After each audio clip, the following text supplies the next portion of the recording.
Hi, I'm Greg Evers. I officiate, I guess, locally here in Australia, but I had the opportunity to do international events. Um, Looking at, officiating over in the US, seeing what happens with that. And you're listening to Unofficial Lounge. The Unofficial Lounge with Ashante, Craybon, and Monty. We're here to give you the insight into some of the biggest plays you remember, involving the people wearing the stripes. We look at the grit it takes to become an official while exploring the history of officiating with the people who made it. It's more than black and white.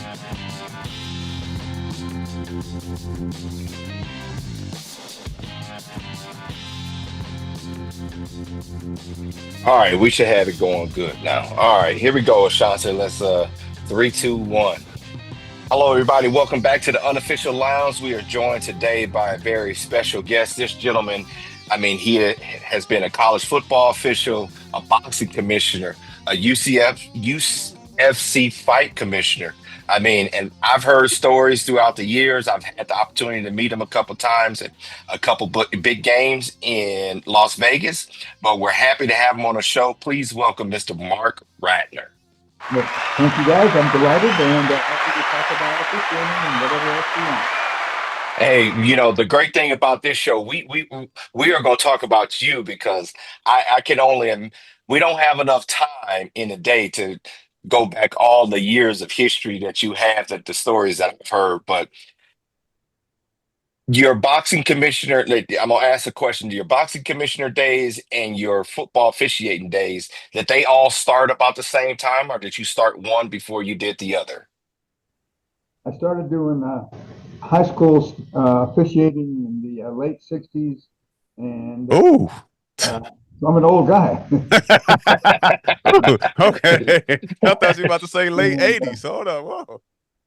and I got involved. I was a lifelong boxing fan, but I got involved officially with the Athletic Commission around 1984. 1984. Okay. So you were high school officiating for over a decade before you got into the boxing side of it. Right. I didn't get into college officiating until 1987 with the PCAA, it was called in those days. Whoa. Okay. So the PCAA were was that when Jack O'Kane was still in charge? Jack O'Kane was the one who hired me. And Okay. you mentioned Chuck Stewart. He would come to our scrimmages at UNLV, and they would say, "Well, we're not going to hire anybody this year, but we're going to take a look at you." For about 9 or 10 years, they looked at us. And, but I was lucky and blessed enough to become a PCAA official in 1987, and it was just a big thrill for me. Okay. So let's rewind back then. So what made you start officiating high school? What got you into high school officiating?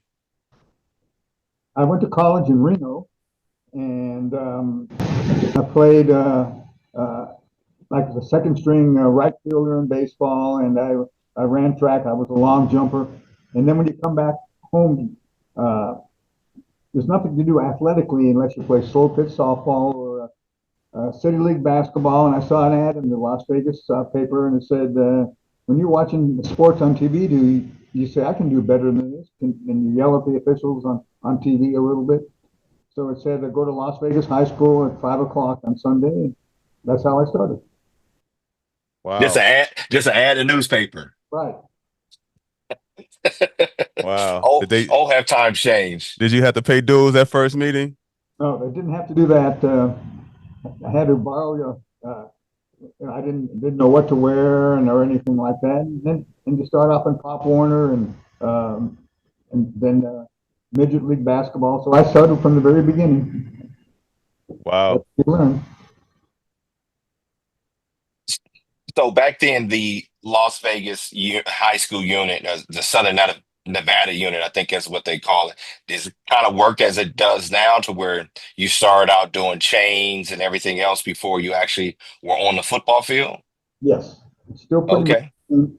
And when we talk about this little Las Vegas, And a lot of the guys that and stuff started with us and started with me, and all the way up to Mark Perlman, who just he just retired and had 4 Super Bowls. And here's a guy who started in Las Vegas. So I'm very proud of my little alumni. You mentioned Roscoe, and we have so many of them that are now doing college ball.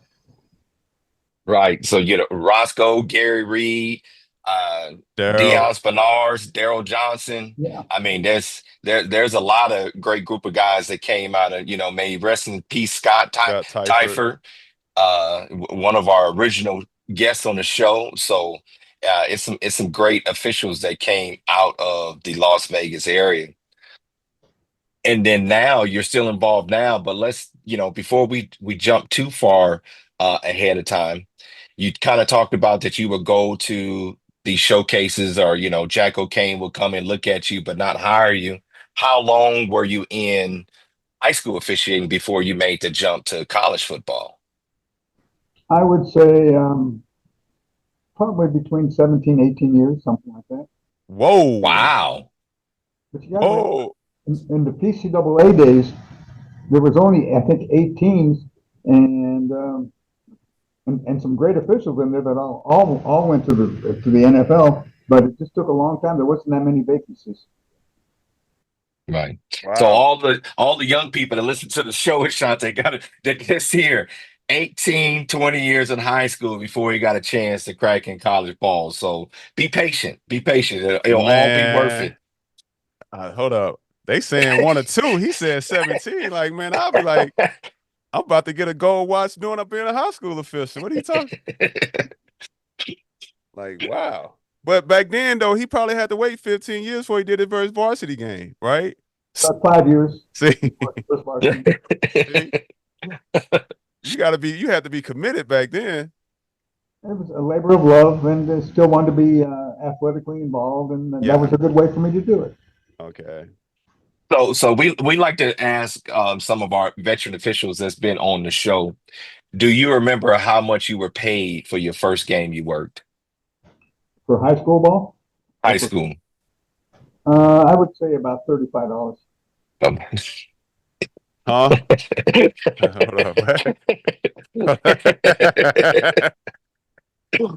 Wow. Right. But I don't. That's when I started, I was getting like 70. Right? Yeah, and that was 30 years later. Yeah, so no, 40. I started in 2000, you know what I'm saying? He started in the 70s. So Mark, as you're coming up through high school, the Southern Nevada unit has a, great culture of, there's crews, big crews. I mean, the crew is all the way down to the person on the chain. Right. So how was it when you just walking into this room, you answer a newspaper ad? Did you know anybody once you walked in the room, or over time did most of these guys become, close friends that you hung out with afterwards? Or, what was the vibe those first few years in that high school unit? I knew a few that I had gone to school with, and it was comfortable, and you get on the crew and you get to know them. So I think what was really important, and even now I still think it is after a game, you stay with the crew. You may not have to have a drink, but go with them afterwards and discuss it. Let them know that you really care. And there's a lot of guys who wouldn't do that, but that's how I got to know people, and I just realized that that's how you interact, and I would go with them. Yeah, you're right. I think that's the big part. Like you said, being a part of that crew, that culture, understanding. Like if you wanted to get involved with this, like you said, see how they react, why they throw fouls. I think that's missing. Cause most of even at the college level, now it's like, all right, game over, let's go home. I'm going home, my flight, and all that stuff. So interesting. But I want to go back though. But you probably at the beginning, y'all was just etching the bylaws out in stone, right? For your high school association. Back then in Las Vegas, and now we're talking like in the late '60s, there was 5 or 6 schools, so there wasn't. Now we have 35 big high schools, something like that. So Yeah. it's a growing, unbelievably fast city, and but yeah, back then it was very small, maybe 50,000 people here when we first moved here. So yeah, there's a lot of progression, and now we have all these pro sports, so there's a lot of opportunities to be involved that way too, on lower levels, not officiating, but being involved, maybe as an intern with the Raiders or the Golden Knights. Yeah, there's jobs out there now. Yeah. Right. Now, how long were you in the high school unit before you wanted to become a crew chief? Probably 8 or 9 years, something like that. Okay. Okay, so quite some time. We like asking these questions because there's times of the officiate now with all these different camps and everybody. Guys go work 2 3 years and they think they're supposed to be a super. They're in the Super Bowl that third year. So They it's they work one JV game and want to be the referee. You know what I'm saying? Of the Super Bowl the next year. Like, come on, dude. And those guys don't even know the rules yet. Yeah. right. Exactly. They don't even know where to stand, let alone the rules of the game. So now, as you're progressing through high school, work wise, is this did you have the type of career that allowed you to get to these JV freshman games and stuff like that, or did you just have to work around it? I mean, how was the work life balance back then as you being involved in high school sports? Back then, this was before my boxing career and other jobs. I was in family business, beauty and barber supplies with my family, and I could make time to do these 4 o'clock games in the afternoon and Saturday. Okay, So okay. that was not a problem for me. So you had the flexibility. So when an assigner called last minute or the crew chief called last minute, you were always available. Absolutely. That's the best ability. The best ability. But I like can you still see me okay? I better go. Yeah. Yeah, we can still see you. Okay, I'll leave it alone. Yeah, Yeah, that's the best ability. Oh, he was always it's okay. I see why availability. he It's progressing availability. now. So now you're progressing through high school sports. How did you start, being a boxing fan, of course, but how did you start your way into, getting involved on that side of boxing?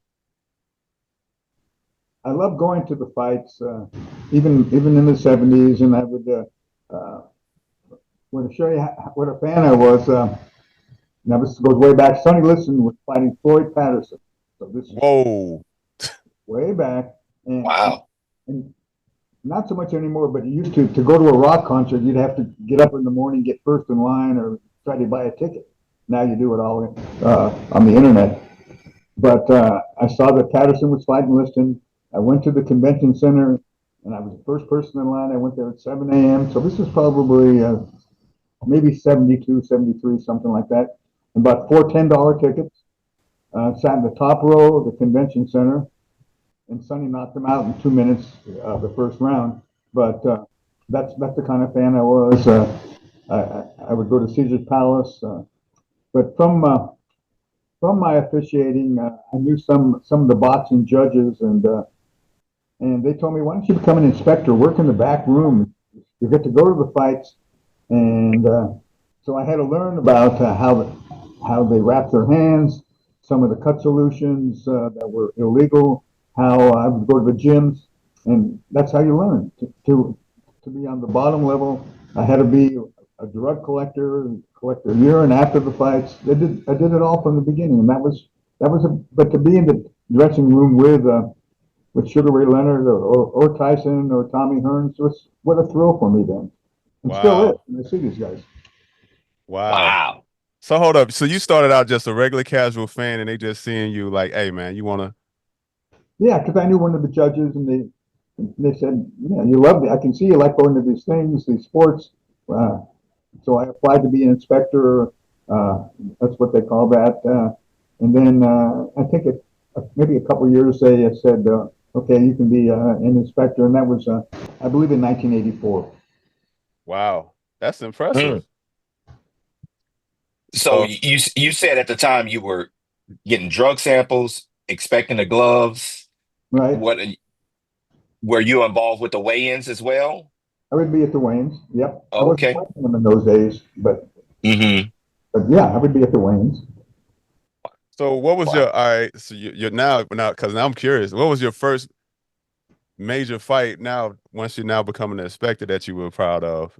Oh, that's a very simple question. Uh, Marvin Hagler and Ray Leonard. Ooh, and, hold up, what? Wow. You was on that one?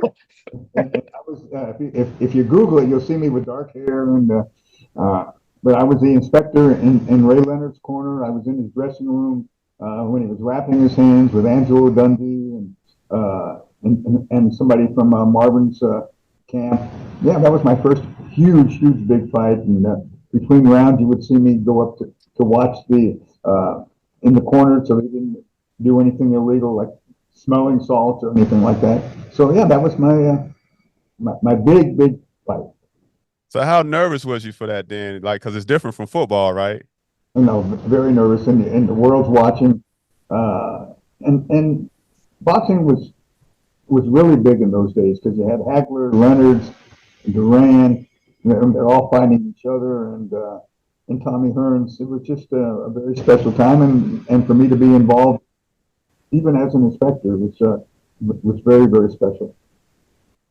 I mean, I never experienced it myself, but I've heard people say it multiple times. There was nothing like going to a big fight in Vegas back in those days. And, the the mid '70s to the, mid '90s when it was a big time fight in Vegas. That was the best and biggest event to go to, just period. No, it was very special, especially outdoors at Caesar's Palace. They built a stadium right there. Now there's a swimming pool there, but Cooney fought Holmes there. As I said, Leonard fought Hagler and fought Hearns. So yeah, that was a very special time. All right. So now, because that was a very interesting fight. So from since you was there, right? Who did you think won? I thought now I was biased because I was in Leonard's corner the whole night, and he would fight real hard the last 30, 40 seconds, and I think he stole a lot of rounds. Uh, if I looked at it, and I did about 10 years later, I could see where Hagler, he might have said he won. But that night I was sure that Leonard won. Okay. Had to go back to the tape. It's like being a grade on the game. Shot to had to go back and review, see if correct call, no call. Oh man, you gonna get that NC all the time, baby.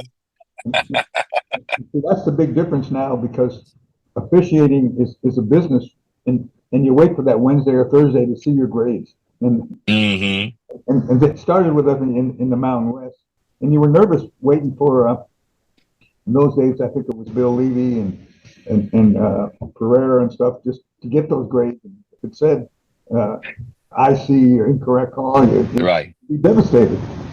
So that's a good place to jump because you were in. We had the opportunity to interview Pereira, and he came up with the whole great. Him and Levy and all those guys came up with the whole grading system. How was that transition? You doing all the officiating that you did to where all of a sudden, there was a grading system. They were weighing people in and scoring it after the game. How much of an adjustment was that for you? Now, that was a big adjustment.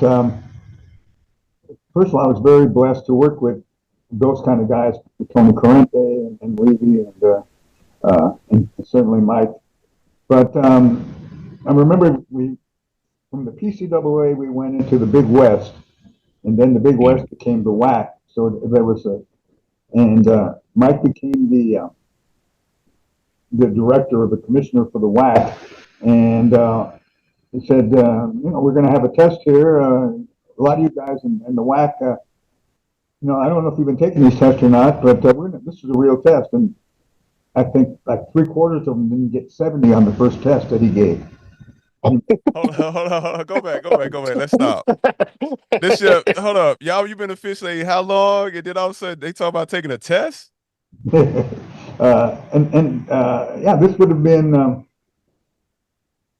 I'm trying to go back in my mind. Because you saying 87 when you got in the PCA, then PWA, whatever it was, Yeah, PCAA. PCAA. Then you go back to the Mountain West. 93, 94. So sick. Wow. So you guys wasn't taking. We were in the mountain or the Big West in the PCAA. Yes, there was tests. Okay. The WAC guys, when we first went over there, all of a sudden I could see that, or they didn't know the rules, but no, he had to start all over again. He said, "Wait a minute, look at you guys. There was 30s and 40s. It is maybe they were all taking open book tests. I don't know, but it was a new sheriff in town." 30s and wow. And I guess that would change things. Yeah, So that would change things. You go from getting graded to taking tests, weighing in, and all this stuff. Now, I mean, you during that time, the PCAA, which uh more familiar with than Ashante. I mean, I think there was probably 25, 30 people that worked the PCAA that eventually made it to the NFL. So I mean, it was quite a few guys that came out of there. And you've seen a lot of transition to where you were in the WAC, you were in the Mountain West, the grading system, and then the boxing side of it. When was about that time where you noticed as an official, like things have changed, that it's not just a, hey, we're gonna go work this game and nobody's gonna think about it to it was a business. It was, a lot of money involved, a lot of action. I think probably it was in the Big West. We had a game at Cal State Fullerton. I just remember that Jack O'Kane didn't like something in the first half, and he came in the dressing room at halftime. And that's first and only time I ever saw had experienced that in all my games. And then I knew this was pretty serious. If the guy comes in the dressing room and yeah, and as a high school commissioner, I would never do that. I remember that very clearly because it makes you crazy the rest of the game. You're starting to think about, wow, you're looking at every single play. But business decisions. yeah, Businesses. These flags create business decisions when you start throwing them.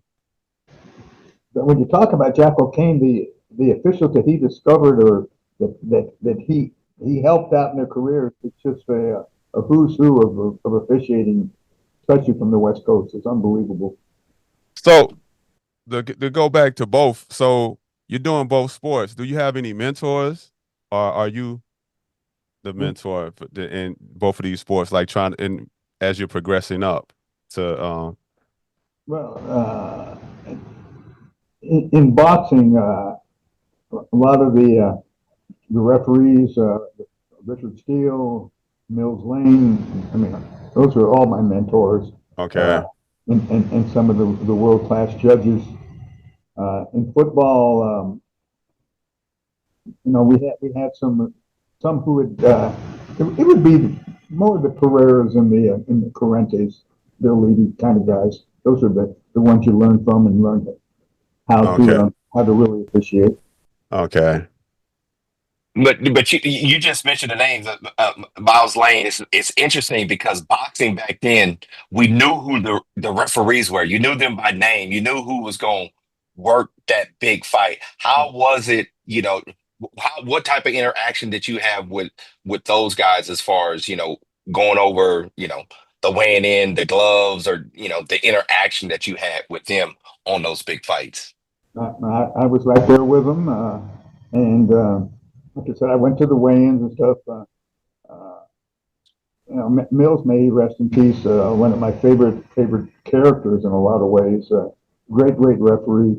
Um, yeah, you get to know him.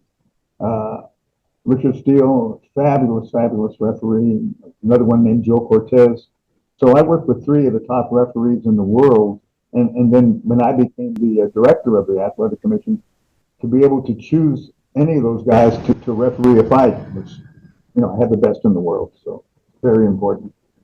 So you understand? Let's go back. Did you hear that, Ashanti? Hold on, let me go back. Let me go back. You talked about at the beginning just wrapping tape and getting a urine sample. Back then they probably just peed in a bucket and you took it, right, and measured it yourself. So now Okay. then now to be the director, like that was fate. I know you didn't. Starting out, you didn't. You just wanted to just get tickets. So the progression, like, explain to that, like, because that is Okay. I you can, went. so I started as an inspector, like I said, in 84, 85. Yeah. One of the judges was also one of my football officiating friends.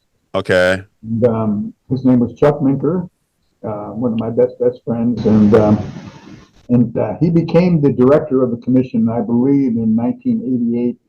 And Uh-huh. he said, I want you to be my chief inspector now. Oh.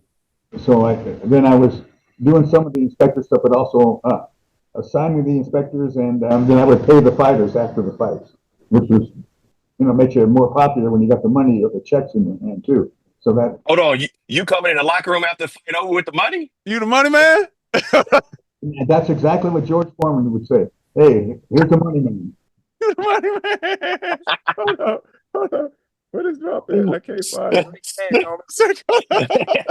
Hold up. So I'm just saying, like, because that's impressive because you went from just a general regular inspector to you know what I'm saying, your progression. That means that says something about your work ethic back then also. Well, yeah, I mean, it's just maybe being in the right place, but doing something I loved and to be involved, it was very, very special. So now now it's 1991, and my good friend contacted a rare form of lung cancer and passed away in 1992. And Mm, the five-member commission and the governor selected me to be the director of the commission in 1993. Otherwise, I Okay. was happy just to be his excuse me, his assistant. so that means you were the director during the Tyson era. I mean Tyson heyday. Just all the big Tyson fights in Vegas. You were the guy. My first big controversy, I had a lot of controversies, was Riddick Bowe. He's fighting Evander Holyfield outside of Caesar's Palace, and the guy flies into the ring. Oh, you was on Oh, that's that. right. So I The just started helicopter going. parachute dude. Wow. And so now this is where officiating comes in because I knew enough. I mean, everybody's going crazy, and I knew enough once they got this fan man out of there to go to each judge. I started with the timekeeper and said, "How much time's left in the round?" So I knew that from refereeing. You always have to know something about time. And I went to each judge and said, "Look, I don't know if this fight's going to continue, uh, but if it does, you have to make a note on the back of your scorecard because it's in the middle of the round where you what who you have winning, and then if the fight continues, you're going to have to score this round." And it was a 21-minute delay. And to this day, I give the announcer Michael Buffer credit because this is 1993. You would, if it happened in 2003, you would have thought it was some kind of terrorist coming in. Yeah. Right, right. He would have got shot down over Vegas on them F-15s or F-22s would have they'd have called him out. You'd have cleared that one, right? Okay, yeah, shoot him down. So 1993. Anyway, the get this intruder is what I call them out, and Michael Buffer keeps the crowd from rioting because nobody's seen this, and there's certainly nothing in the rule book that says what do you do when a guy does this. So, but we continued the fight. 21 minutes later, and Mills Lane was the referee in that one, and Right. and the historical thing there. One judge gave that seventh round to Evander, one gave it to Riddick Bowe, and one had it even. And if the judge who had put 10-10 on the scorecard would have given it to Riddick Bowe, then the result would have been a majority draw, and Riddick would have kept the title. So it did change boxing history in certain ways. Right. Right. I mean, because that was Evander's breakthrough, basically. Yeah. So he became, Yeah. Wow. Wow. So that means were you there for the infamous biting of the ear? well, now it's 1997. So He said numerous conflicts, Crayfon. You didn't pick that up. I wasn't gonna go into it, Mark. I was gonna let you talk about the first one. I was gonna leave that one alone. so I mean, these dates are stuck in my mind forever. So, and 1997. Now, this is the second fight. The first fight Right. uh, that Evander had stopped Mike. So this is in the, I believe, the third round now. And I'm sitting ringside. I mean, my hands are right on the ring mat, so I'm that close. And I see Evander jumping up and down, and I thought that maybe Mike had either kneed him or somehow his cup pinched him, something. I never saw the bite at that moment. Mm. And so Mills, the referee, once again, it's Mills, the poor guy's the referee in this one too. And, once again, this goes to officiating from my career. So he takes Mike back to the corner, and he calls me up to the ring apron. And if you go, you can see some of the stuff, I guess, on YouTube or Google. And he says he bit him. I'm going to disqualify. And one of the things that we always talked about in football, before you ejected somebody, you would say to the guy who ejected them, "Are you sure you want to eject him?" Just to make him stop and think about it. And so I said to Mills, "Are you sure you want to do this?" There's something like that. And Mills said, "Let's bring the doctor up and see if he can still fight." So the doctor came up and said, "Yeah, he can still go." And then Mike bit him again. And obviously the fight was over. But so from my refereeing, I mean, it did come in. I mean, to this day, if Mike would have knocked him out after I brought up that to Mills, you wouldn't be talking to me today. It would have been the end of my career because I let the fight. Like, let the fight continue on. So sitting there ringside while that is happening, I mean, you know boxing, you're a boxing fan. Um, was this Mike getting beat that bad to where he felt that was his own? I mean, what was your feeling? Was the fight just going that way so heavily at that moment? No, because it was only the third round. But the first fight, he felt that Evander was leading with his head, was more or less headbutting him. Mm. And I believe in the second round he got cut. He got one with a clash of heads, and I think that's what started it all. And Oh, okay. Mm. nobody's ever seen anything like that. So Yeah, that was Yeah, that was something different. Now, it. you may not be able to talk about any of it, but by you being the money man, is there any interesting story that ever happened? You going into the locker room with Can't talk somebody, about that, Cravon. He can't talk about that. I'm just He just asking a handed the question. check over. there's no secret to you guys. I mean, Don King was the promoter of some of the King fights, Oh, the Tyson fights, and I had checked. And after one of the Tyson fights, I'm not sure who he was fighting, but I had a check, and it was a real check, whether to cash or not, who knows. But they had to give us a check before the fights to pay the fighters. This was a $30 million check. This is talking about 1997, 1999, something. So it's a long time ago. And so yeah, so Tyson had to sign a little sheet for me to give him the $30 million check. So Shante, just imagine walking into your bank and trying to cash 30 million, 30 million check. I don't even know how that's possible. You know what I'm saying? They Like, gonna hold it for 6 months. man, they ain't cashing that. Like, okay, you better you better take that to the Fed Reserve. Like, so I and was now it's thinking, all wires. I mean, now there's no such thing. And a guy like Tyson Fury, who just fought in Saudi Arabia, I think he got 40 or 50 million. Just yeah, unbelievable. his money came in a wire. You're So right. wow, okay, so you Now brought up you something. You brought up something. go So ahead. you had to be voted to be the commissioner, right? So how long is that? Does that last? Or is it to life or is it? No, you serve the way it's written. You serve at the pleasure of the commission. Okay, So if three commissioners out of the five decided to vote you out, that's they don't it. have to give you notice. They would have a meeting, an open meeting, and say, we're going to go in a different direction. But I was there for 14 years before I went to the USC. Okay, because yeah, that's always interesting because, and also how back then, I just growing up in that era, like how Vegas was the premier fight destination. Just you had to that fight in Vegas had to be a fight in Vegas, and the infamous Las Vegas boxing commission, whatever it's called, that they always talked about. I was like, wow. So, but hey, it must. So now you're a part of two legendary organizations at the same time.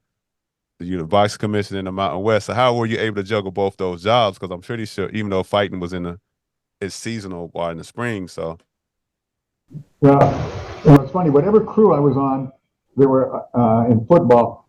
They were always hoping I'd get a Saturday fight that I couldn't work, and they'd get an extra assignment. Start of the season, and in my college career, I probably had to give up 20 assignments, which is a lot of assignments over 20 years. But yeah, it made everybody happy. So, but my job was to take care of the boxing, and whether it was Jack O'Kane or whomever the commissioner was, and might have been Pereira, but they all understood. But I'll give you one other story that reminds me about Mike Pereira. He got married, and I wanted to give him a wedding present because I had known him. So I invited him to the bike fight of all fights. So I got him tickets for the Evander and Tyson fight. So to this day, he knows what that was.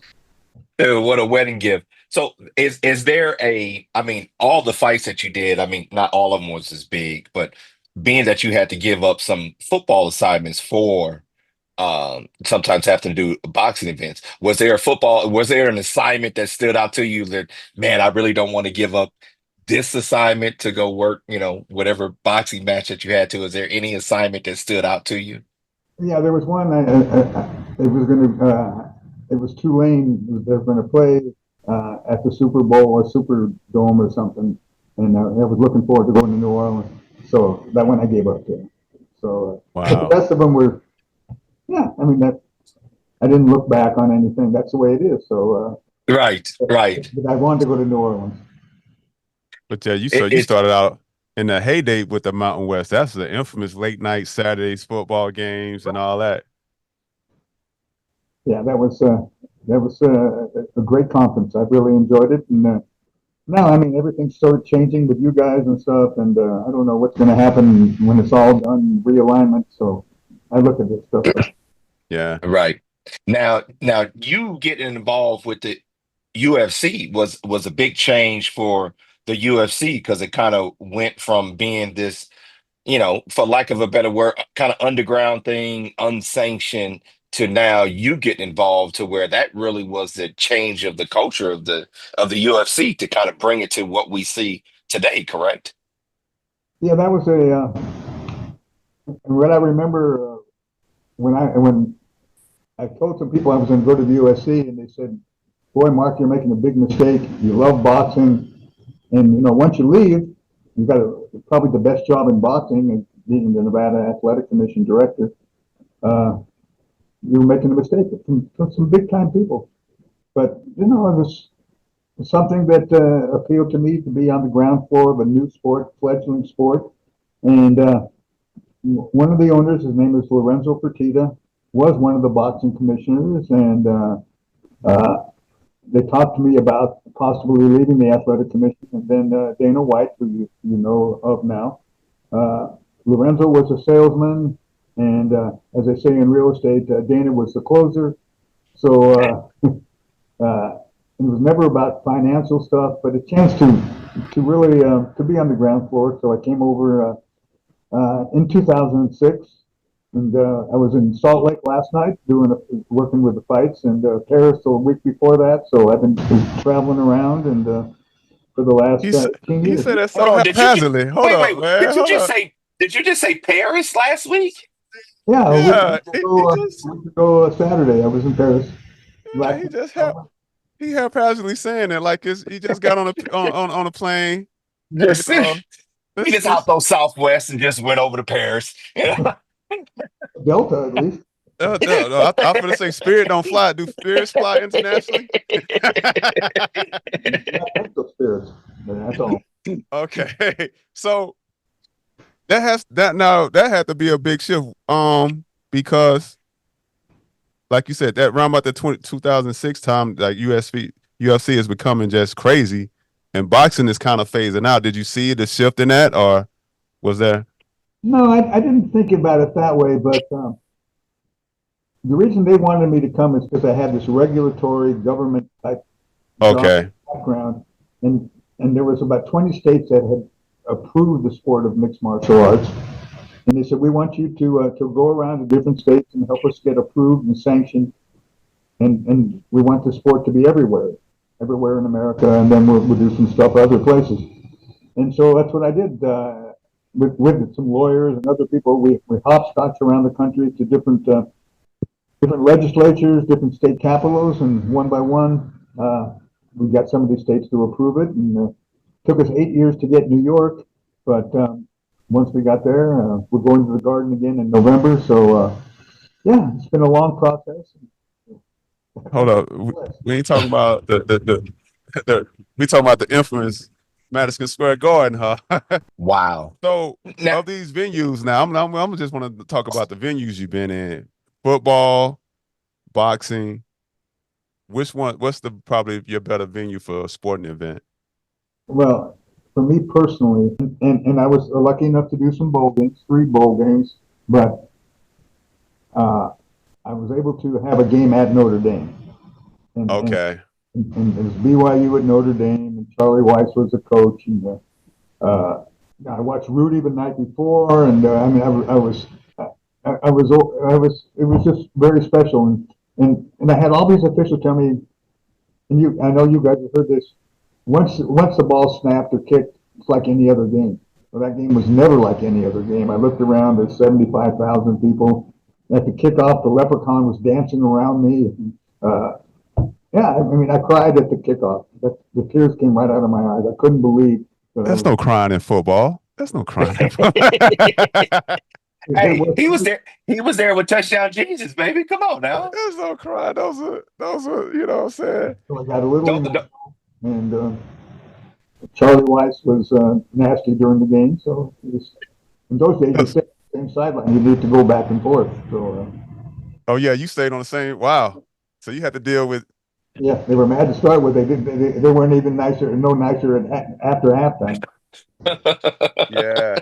So you didn't have the joy of hey, you got to go deal with him now. Yeah, man, that's a beautiful feeling. That is a beautiful feeling. You know what I'm saying? Mark, yo, you don't understand what you're missing, man. That's like, oh, I had him in the first half. You got him now. I got him warmed up for you. Oh, so I know that. So now that venue, right? So you going to Notre Dame, getting that assignment? Did you get the tour? Get all that? Did you got some grass? Did you get a piece of the turf?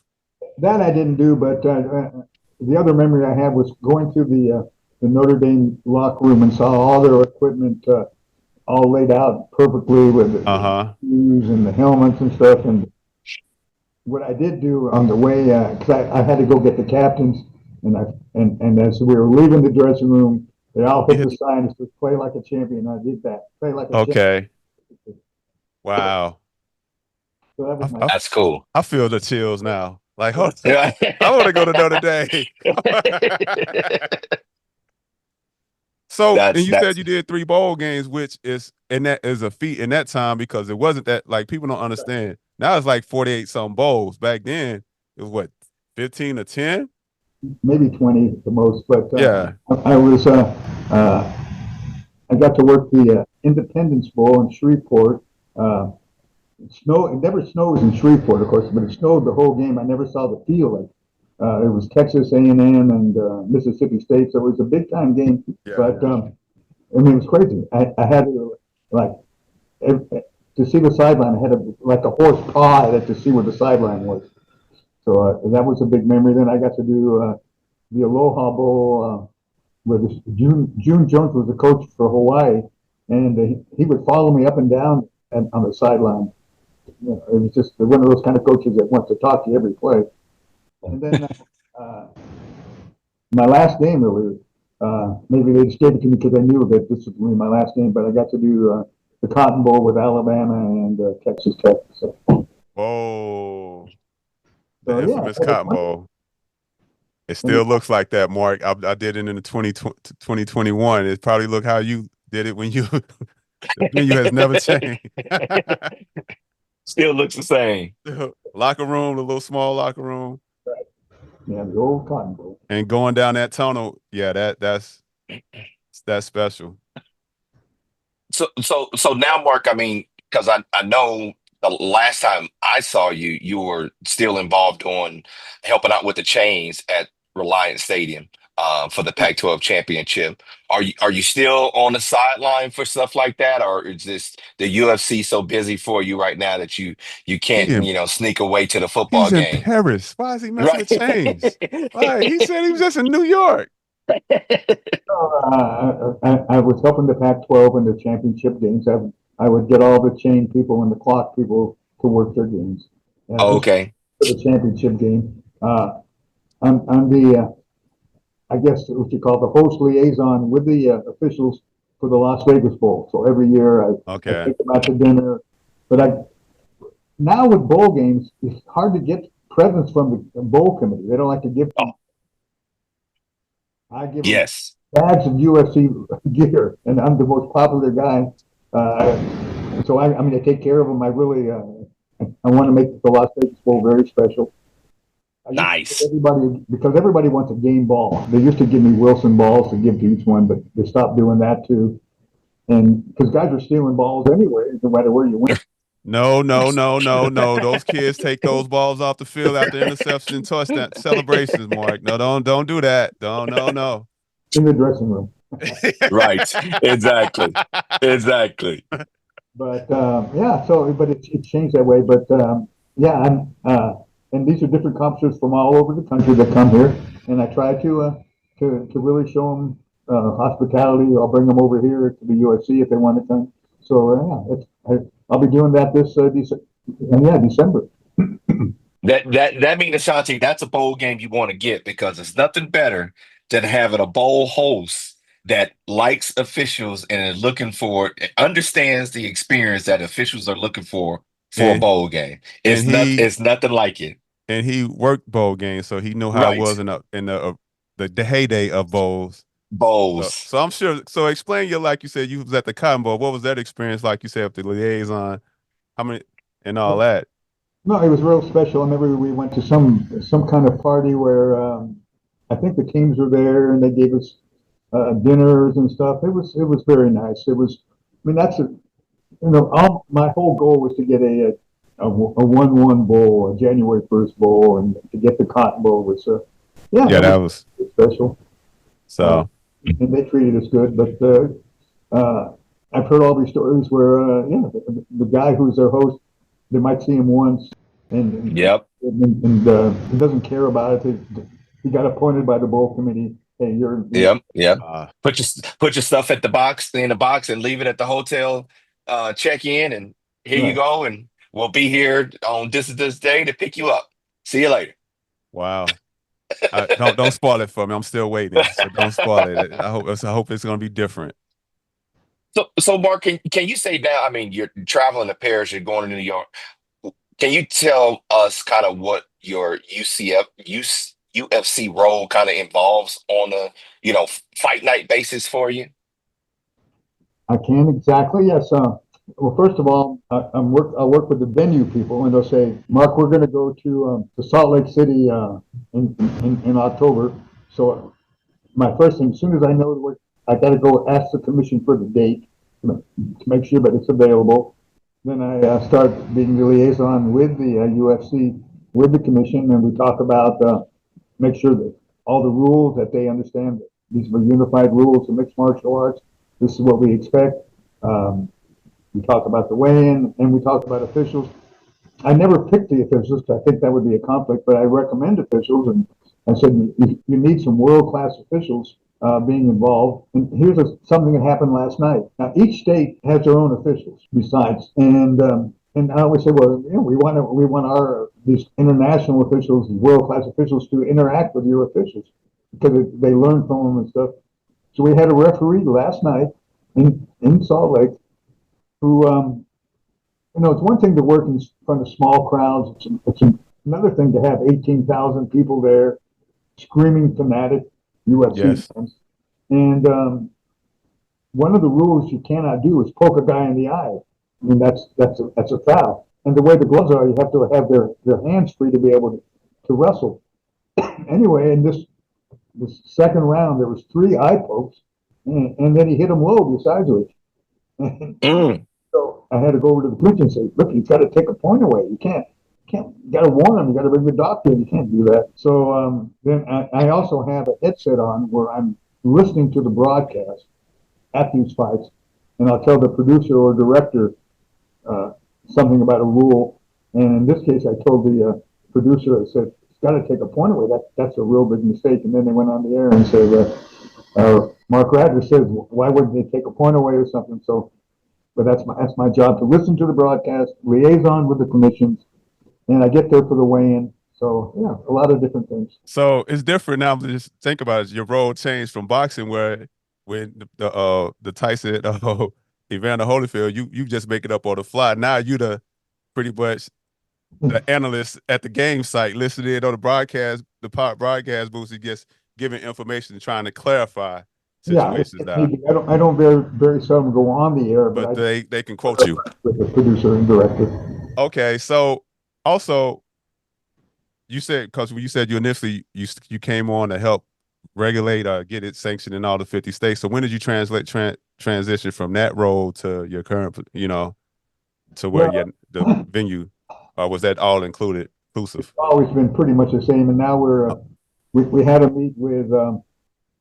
I had to go to Canada a few times and do it there, and we worked with the sports minister for France. I think the next big thing, we'll have to meet with some sports people, and we may go to Madrid someday, and we have a Spanish fighter. So yeah, the UFC is worldwide. I believe someday they'll go to Johannesburg. They've been to Saudi Arabia. I don't go to all these. Some of these flights are too long for me. Paris is long enough, but no. Did you go to Dubai? I have been to Abu Dhabi, not in the last year or so, but yeah, I've been to Abu, and but yeah, as a older gentleman, they say you don't have to go to all these because you're 18, 19 hours on a plane is too. I can't walk when I. It's a little different on part of the plane you sit in, though. Even if you're more comfortable, it's still long. Yeah, it's a long flight, but it's a little. Yeah, it's a long flight to be in the middle tube. Yeah, the long flight, but I was in the 3x3 section, in the middle row of the third, so it's a little different being 220 cooped up. But because that was the next question, like what's one of the areas do you foresee UFC going to? India, like Asia, open up those markets, of China? Yeah, Macau they'll go to at the end of this year in China. Okay. But they're definitely, I believe, Spain and either Rwanda in Africa or Johannesburg will be the next big territory. Wow. Okay. And so I got my last. This is one going back to your boxing day. What was the last check that you had to hand to somebody that you remember? Your last boxing check that you remember handing? Now because they have so many pay-per-view bonuses, and good. But that reminds me of my last big controversy before I left. I'm glad you reminded me of that. And when I first met Floyd, he was Pretty Boy Floyd. Then he became Money Floyd. But he was fighting a guy named Zab Judah. Oh, you was on that one? Yeah, I got all the. Hold up! Whoa, I remember that fight. The low blows and the okay. So Zab, he hits him low a couple times. Floyd bends over, then Zab hits him like a rabbit punch in the back of his head. Floyd's uncle Roger jumps in the ring. Zab's father jumps in the ring. Yes. I mean, it's an all-time melee. But Floyd went in the neutral corner, just put his arms on the ropes and didn't get involved. And so that was another controversy. We had to fine Zab Judah $250,000. Uncle Roger, we fined him, I think, $100,000. it was wild, and that was my last big controversy. So when you say you finding them, where does that money come from? It's coming out that check that you would, or what? Yeah. It's withhold. Oh, Yeah, just cross it out. so like this, Show both. like is it like those NFL fines where it get donated to the charity of the league? What does the fines go? Goes to the general fund of the state of Nevada. So maybe it pays school teachers, fixes roads. I don't know. Gotcha. Okay. Gotcha. Wow. Because that was my next question. Like, was there any fight that you recall that you had to, like, they had, like, you were going to sign it, hand them the check, was like, hold up, we got to withhold this, something happened, or Yeah, and that's the kind of thing. If you had some kind of controversy like that, you hold the check.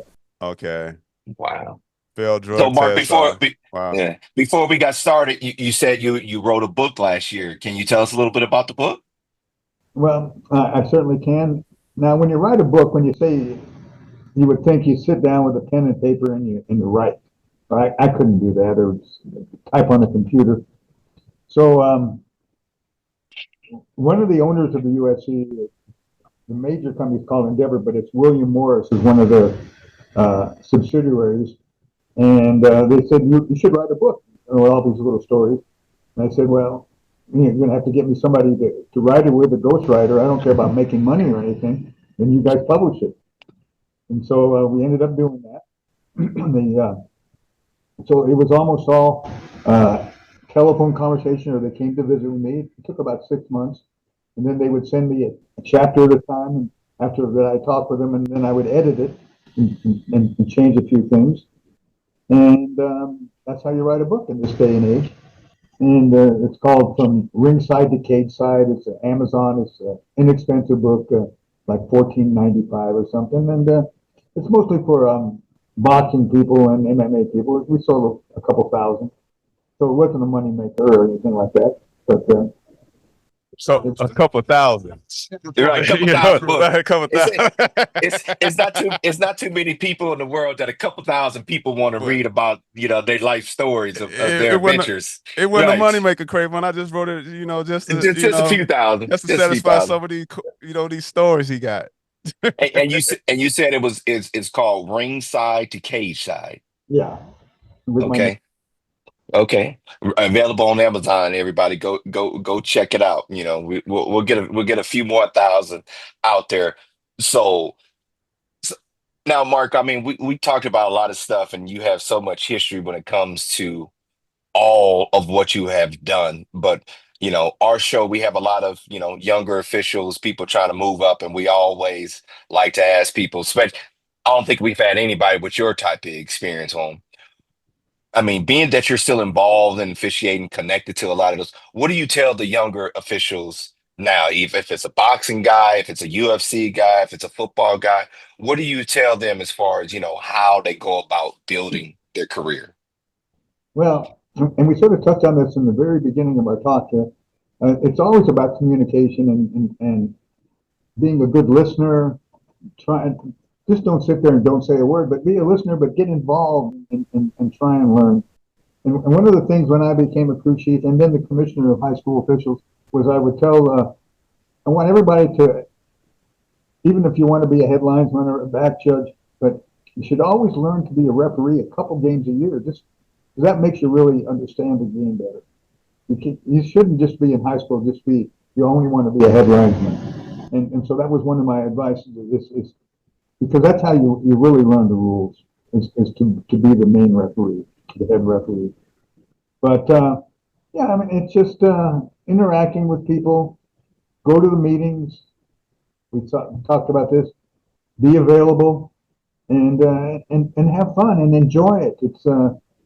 It's a great avocation, and I've been involved with officiating for over 50 years, and with all the things I've done in the professional world, I still have a love for high school sports.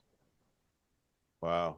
But Mm. that's funny. Like, just to hear what you said, you started out, you read an ad in the newspaper to being a commissioner of the association, right? How that chance meeting led you to leading the group that you just happened to just read about.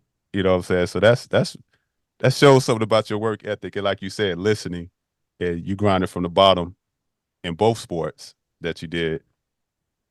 No, that's true. And but I'm also if I didn't live in Las Vegas, maybe it wouldn't be the same. But being involved with UNLV and going from the PCAA to the Big West, whenever they moved the conference, I was able to move with them, and then to the WAC and to the Mountain West. So it was that's part of being in the right place, also. Yeah, because I'm not really thinking about it. You were at UNL in the heyday of UNLV basketball too. Well, one of my not to be silly, but I run the shot clock for UNLV hoops. See, see what I'm saying? Like, what don't you do in Vegas? Like, you agree that you take pictures at the Vegas sign too, anytime, from 2 to 4. I was in the heyday with all the Tark days and running the clock there and sold Whoa. out and the shot clock and yeah, I mean, there was a different kind of pressure there because the whole world was watching Larry Johnson in those days and Stacey Ogman. What a great thrill! And hopefully someday they'll be back to that level, and they're getting better and better every year. Okay. Yes. Yeah. I just thought about that. The axe bring that up with the Running Rebels. Wow. Wow. Okay. Wow. I'm just So he done it. I would tell you this, Mark. Like I said, I got the opportunity to meet you a couple times, and you gave us a great tour through the UFC facility, which was amazing at the time. Um, oh, who was it that was the heavyweight at the time that was there? He moved on after his fight. You saw Big Francis. Yeah, and man, oh man, that was a big human being. I thought football players was big, but that guy was He that would was be a a big. sure. He's that strong. Right, right. So, but I mean, just an amazing facility, and we could talk to you for many more hours. Can I come sit ringside? I mean, I have to I ask. don't want to do Can can that. can I can I I, can I come I sit just ringside? I I just want never to hear the experienced. stories. I never experienced a live fight live. I think I need to try that and then Trayvon, just go stand in sit back stand and in have a front of the few box cocktails office with ticket them. like he did. Go wait and like they said, don't go We can't. online. Go to the We can't box even office wait. and wait. We can't Get in even wait in line. line. You No, can't. do you guys both live in Cali, in Southern Cali? Yes, Yeah, we sir. both live in Southern California. If we come to Anaheim or the Stables, maybe we can do something. All right. But See? I tell you this, when we talk about that Patterson fight, the funny thing is, Ashanti, he stood in line longer than the fight lasted. That is true. That is very true. We weren't gonna get into that part, Kraymon. That was you know what I'm saying? Is it so hold on, was that rumor true? That it stayed in line No, about that fight, how he got threatened. in Patterson listing. Yeah. I'm not sure of it. I was like, the reason why the fight didn't last as long because there was a thread about. Oh, but I think that's the fight maybe where that's in Lewiston, Maine. I think where Okay. that's with Cassius Clay Okay, my bad. and Sonny Liston and Sonny got You knocked. probably was there for that one too. No, that was in Maine. That was too far. Okay. But I did see. I saw Ali fight about 8 times in my career, and a couple times as Cassius Clay. So he's certainly one of my favorites, as is Sugar Ray Robinson and Floyd is one of the best fighters in the last 20 years. It's unbelievable. He never gets hit hard. Yeah. So, So yeah, you got some stories. I think when part 2 of the book coming out, because I Yeah. don't think you said I don't think you told everything. Right, right. It's no way everything was told from the amazing stories.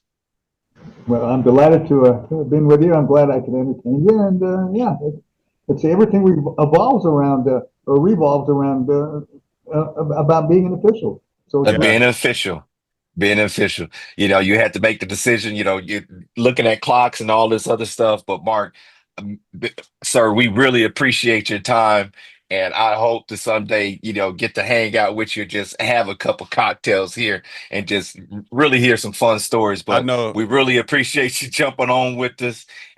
Thank you for being patient with us when we had a little technology glitch there. But man, enjoy New York when you head back to New York, and we'll see you down the road someday. I'd like that. Tell Patrick Turner hello for me when you guys see him. Oh And yeah. We'll do. We'll do. all right, very good. Thanks. Thank you, All sir. right. Thank you, Mark. Really appreciate it, everybody. Thank you, Mark, for coming on the show. Another So great show from the Unofficial Lounge. We'll see you guys on the next show. All right. Thank you, sir. Thanks for tuning in to the Unofficial Lounge podcast. Don't miss your chance to join PCH Street's MVP Wine Club. Get 3 amazing bottles sent to you every quarter and discover wines that make us throw a flag and stop the game. Visit pchstreet.com/join to become an MVP Wine Club member today. Enjoy the best of the Central Coast of California. Thank you for listening to this episode. Remember to please like and subscribe, as the Unofficial Lounge is available on all your podcast streaming outlets, including Apple, Google, Spotify, and Anchor. We look forward to you joining us next time in the Unofficial Lounge.